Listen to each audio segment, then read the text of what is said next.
So before we get started, let me get a few questions out of the way. It probably goes without saying, but I won't be providing the actual address of where the Harborview Motel is located in Texas, so don't ask.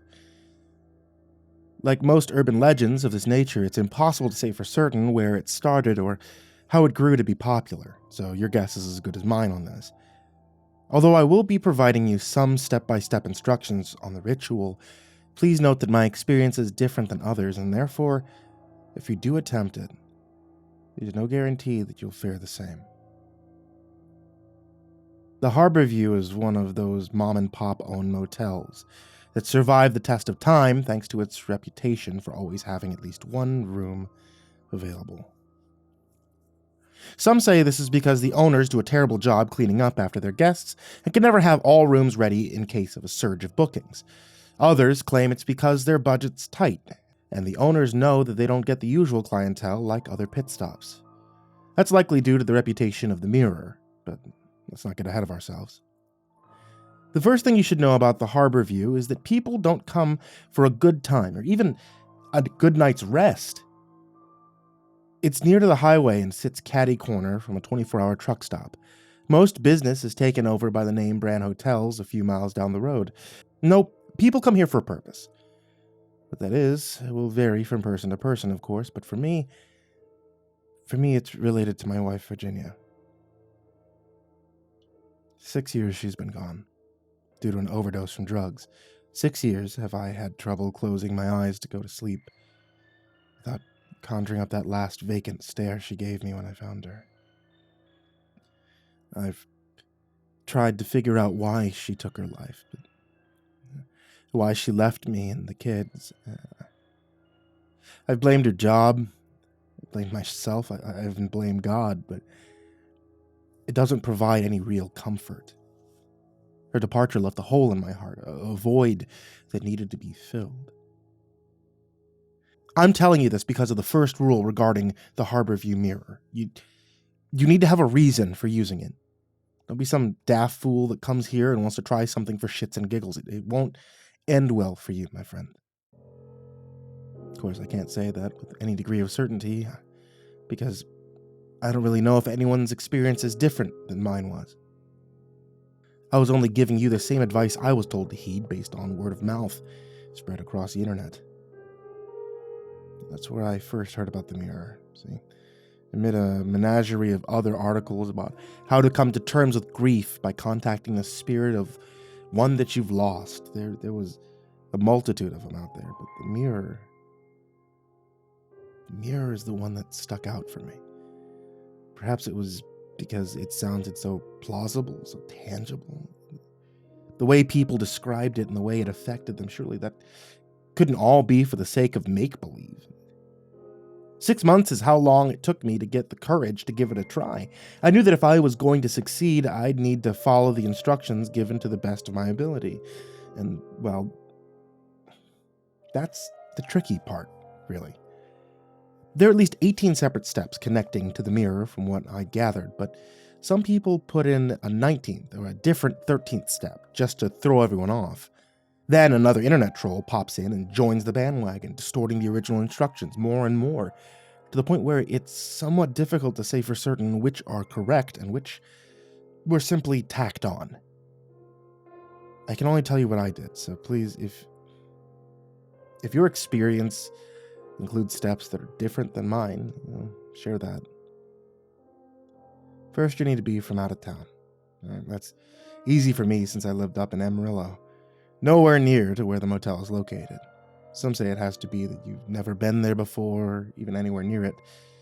I can check that box easily too, but I suspect many truckers and travelers cannot.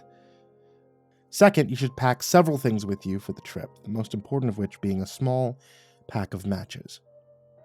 This isn't for you, and you're not supposed to open them until promoted to do so. You can purchase them from anywhere, even from the truck stop across the road. The other items are a change of clothes, door wedge, black ballpoint pen, and a bottle of water. The next part isn't a step, really, but I think it holds some significance, so I'm going to put it out there for good measure.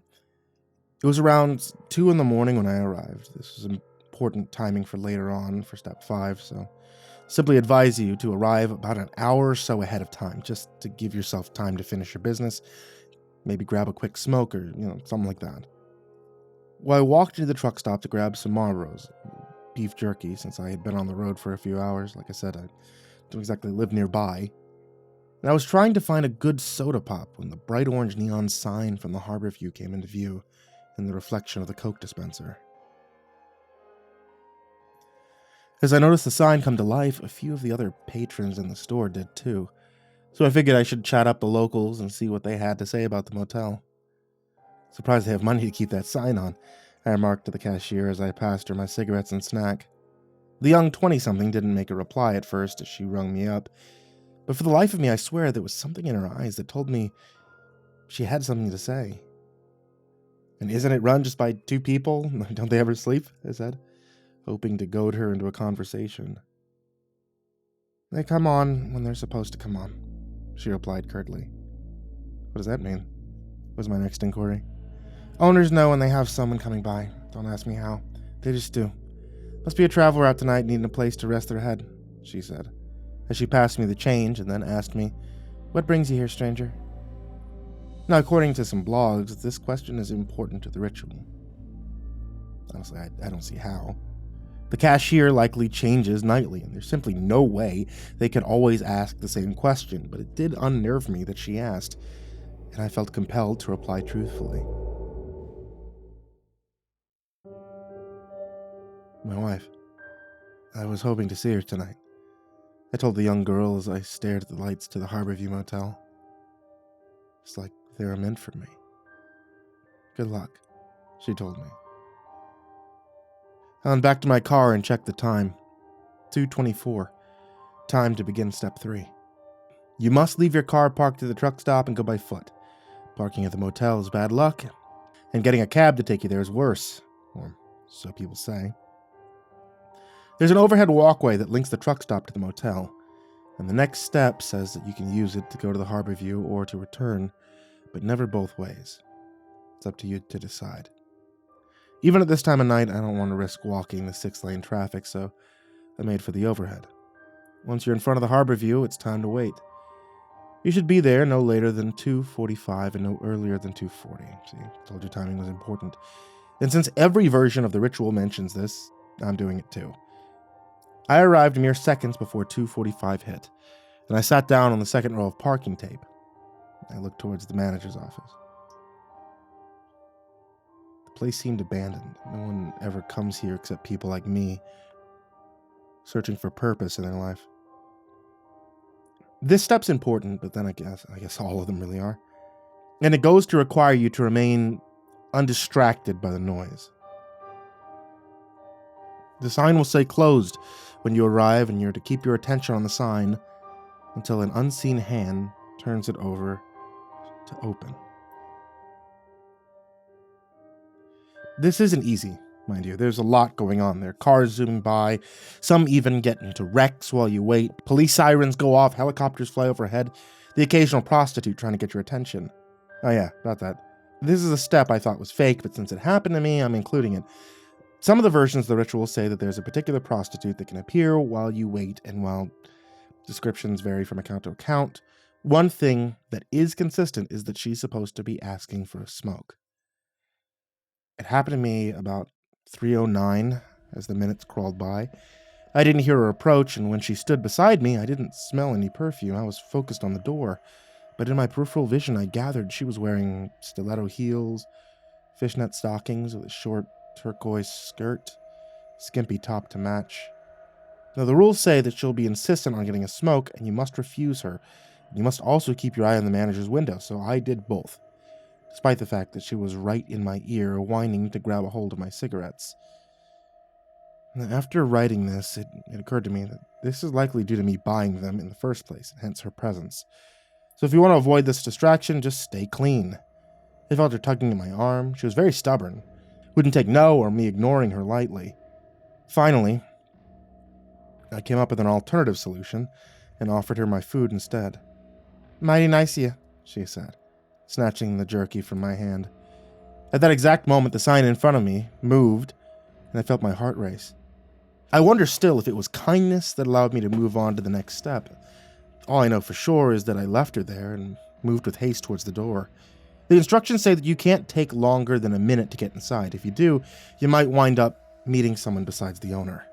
I don't rightly know if I met that time since I didn't look at my watch, but I can tell you that the manager's office was not at all what I expected. People say it appears to them in different ways. It led me to think that maybe it's not simply the mirror that holds power, but the entire location. For me, it looked like a mesh between a Chinese restaurant and a video rental. Bland greens, bright yellows mixed. Old wallpaper peeled from the ceiling. Jazzy, scratchy music played in the background. Incense filled the air. You couldn't really see the owner in the dim light behind the counter as he was busy grabbing something from under the desk, but he appeared to be short and stocky and of some kind of Asian descent. He took out a guest book, slid it across to me, and said in broken English for me to sign it. "Room," he adds, pointing to the list. It's supposed to be a question, but for me it feels like a statement. The next few steps are supposed to be the easiest in the process. I figured it's impossible to get them wrong. You use the pen you brought with you. You sign in under an assumed name. You choose room 8. I think for most people, the ease of these is likely what throws them off.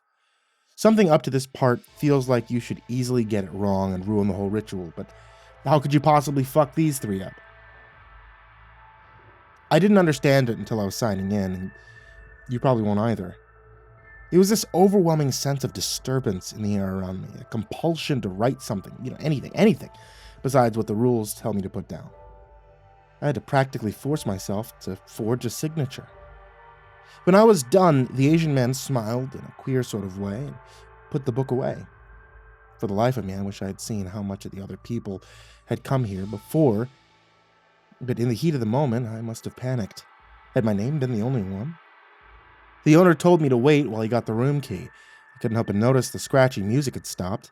In fact, the office was dead quiet. He returned a minute later with a large golden key tied to an even larger rusty copper plate that had an 8 scrawled on it with permanent marker.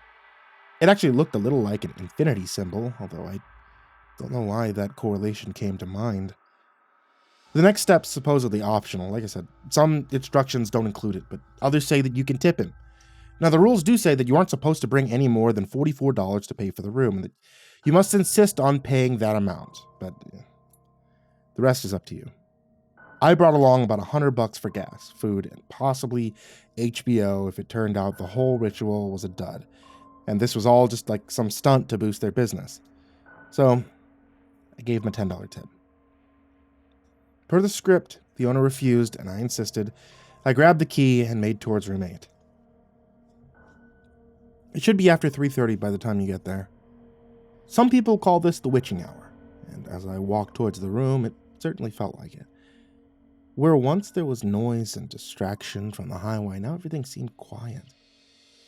Now would have been as good a time as any to say fuck it, go home.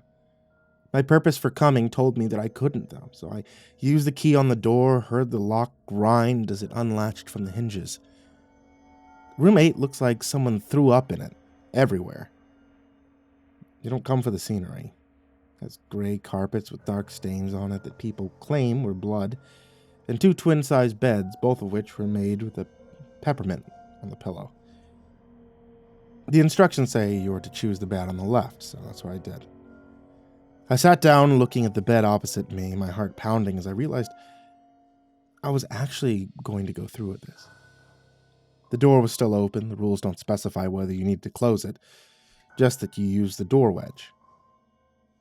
Something about staring out into the world felt wrong. This place was separate from where I came. I shouldn't let it interfere, I thought. So I closed it, placed the door wedge down, and went over to the bed again, taking a few short breaths. I told myself I was ready. People always do. I don't think anyone ever really is. Then I went to the bathroom, I turned on the light. The mirror was waiting. Now, from an outsider's perspective, the mirror inside room 8 looks no different than any other grimy, dingy motel would have. It takes up the whole wall, got a few fingerprints and dust on it, even a crack along the top like One sharp hit could shatter the whole thing. I wondered how many people might actually come here for just a normal visit, stare into this mirror, and go about their business without a care. It seemed unlikely, because despite the fact that the mirror itself was ordinary, I felt an unease about it. Something felt off, don't ask me what. Maybe it was because I envisioned that the fingerprints were likely from the last person who came to perform the ritual. After all, the next step did say you were to sit in the chair in front of the glass and place your right palm against it. According to the instructions, you must do so within 2 minutes of the first time you're entering the bathroom. So don't go to the potty or whatever, just go in to get this whole thing started. So I sat and I pressed my palm on the surface, feeling its cold resonate on my skin. You're to hold your hand there for another minute, and while doing so, you should look towards the right-hand side of the reflection. Wait until you see the flicker of a candle. I must admit, I don't recall if there was a candle when I entered the bathroom. I was too focused on the mirror. I'm sure most people say the same. It's also encompassing, unyielding, demanding of your attention. But after a few short, breathless minutes, I finally saw the candle ignited, and I abruptly seized my hand away from the mirror. The gentle flame of the wick lingered as I stared at it, my throat dry as I reached into my pocket and took out my matches. Getting this next part right was essential. You had to stand up, burn a match, and walk backward into the room. Keep your eyes on the flame and not on the mirror. My hands were sweaty when I struck the match against the box. It only took one try. I got up from the chair and immediately started walking backwards. I didn't want to get anything wrong, so I was slow with my gait. I could see my reflection doing the same out of the corner of my eye, but again, that dreadful, peculiar feeling lurched in my body. Why did it seem like the reflection was moving faster, and I wasn't? I stopped right in front of the bed opposite of mine. Then the match went out. At the same time, the candle did too. I stood there, looking towards the dark bathroom where my reflection had disappeared from sight, and tried my best not to shake. Everything had gone exactly according to plan so far. I knew I was to strip from my clothes and to change into the ones I brought with me. Some speculators say that this is so the spirit you meet is fooled and doesn't haunt you from beyond the room. Others claim it's because you are trying to appear differently than the way you came, so as to symbolize some sort of transformation you were trying to make. Personally, though, I wanted out of my regular clothes because I was soaked in sweat. Never had I been more nervous in my life. It took me less than 3 minutes to get into the robe I had brought. Figured something simple would be easier, but for some reason, putting it on felt like I was slowly drowning. All the while, I got the sense of the bathroom seemed darker than before. I was close to finishing all the steps. Once dressed, I tossed my used clothes in haste over to my bed and reached for the matches. There wasn't a moment to waste. You're to start walking forward towards the darkness with the match ready, but you're not to light it until you're face to face with the mirror. I took a tentative step forward. Then another. Then another. Finally, I was there. The bathroom was colder than before. I was certain. And despite the fact that the mirror was only a few feet in front of me, I saw nothing. My hands trembled. I struck the match near to my chest and closed my eyes, saying the phrase I was told would provide me closure. "Show me why," I whispered. I held my breath for what seemed like an eternity. Then I opened my eyes and slowly brought the match up to my face. It was still me. My mind panicked, thinking I'd done one of the steps wrong. The ritual was meant to answer my fears, explain the loss I couldn't let go of. Was it all a hoax? Was this all a waste of my time? Then a smile creased across the features of my reflection's face. Silently, its free hand gestured towards the counter where somehow there was a bottle of water on its side of the mirror. It was the one I brought with me, but I swear to you, the steps do not say to bring it into the bathroom. Somehow it was there anyway, across the void. Then it took the cap off the water and gently poured it over the match that was illuminating us both. Mine was the only flame that went out. In those few seconds of darkness, as I stared across at my illuminated reflection, I can rightfully say that I forgot what I looked like. It was like staring at a stranger. The reflection didn't move or waver. It just stared back and held my gaze for another few seconds. It raised its mouth towards the glass and breathed gently, just enough to fog it up. Then it used its finger to write me a message. Slowly I watched as the letters unfolded before me, my brain trying to comprehend what each of them was, as though I had never seen them before. It didn't seem to make sense until the word was spelled out in its entirety. Because was all it said.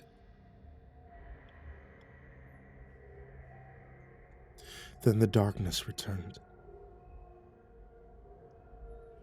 I sat there numb for a few long, lingering minutes. I thought back to Virginia and all the times we had argued.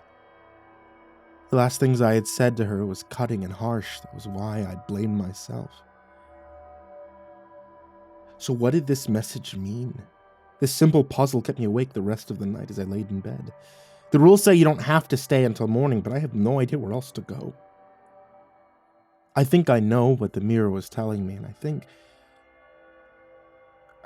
I understand now why the ritual's not recommended.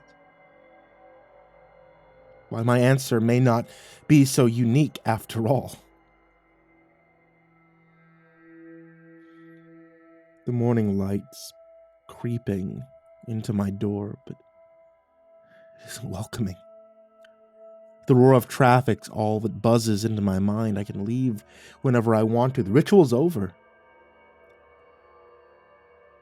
This here for anyone else who's listening to these stories and they're searching for an answer of their own to whatever's keeping them up at night. I'm telling you, if you're searching, you should stop doing so, because sometimes bad things happen and there's nothing you can do about it, and that's a hard pill to swallow, maybe even impossible if you realize the deeper implications.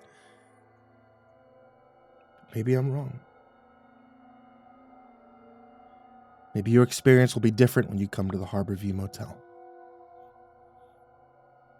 All I know is that I have to cross the highway. I can't go back the way I came.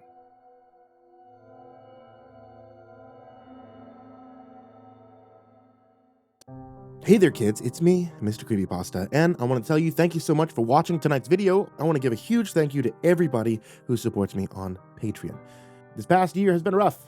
I've been gone for quite a while trying to get things organized for my own life, and Patreon subscribers, you guys who subscribe everywhere, this has kept me afloat in turbulent waters. So I want to give a very special thank you to Jordan Humble, Diana Kraus, Disciple, Strategy Wolf Emoji, SullyMan, Brandon Mendoza, BrimstonePandemonium, Caltuna, William Wellington, Scruffy the Janitor, Brenna, LaQueda Canizales, Smiley the Psychotic, Djenna, Dante Kinkade, SimbasBloodyMojo, Mephistopheles, CursepoxPrimarch, M, Jesus Cornejo, Yarghoul, VerbalHorror, Amber Clark, J. Kearns, Mike, himbojerry, Crusader Chocobo, Corbin Dallas, Estebean, Seclude, Salty Surprise, Red Shadowcat, Turtleman, Cryolinian, Mr. Marcus Blitz, Dirt Diver 030, Voice of Sand, Psychomel, Melted Lake, Tali Sue, William King, Sashi Suzaku, Croconut 509, Stricken, Freddy Krueger, Hades Nephew, Acid System, Sky Harbor, Nico Kyle, The Ginger Bros, Aaron Stormcrow, Daniel Polson, and Corey Kenshin. To all you guys and everybody who's included in the description down below, thank you so much for everything that you guys have done for me,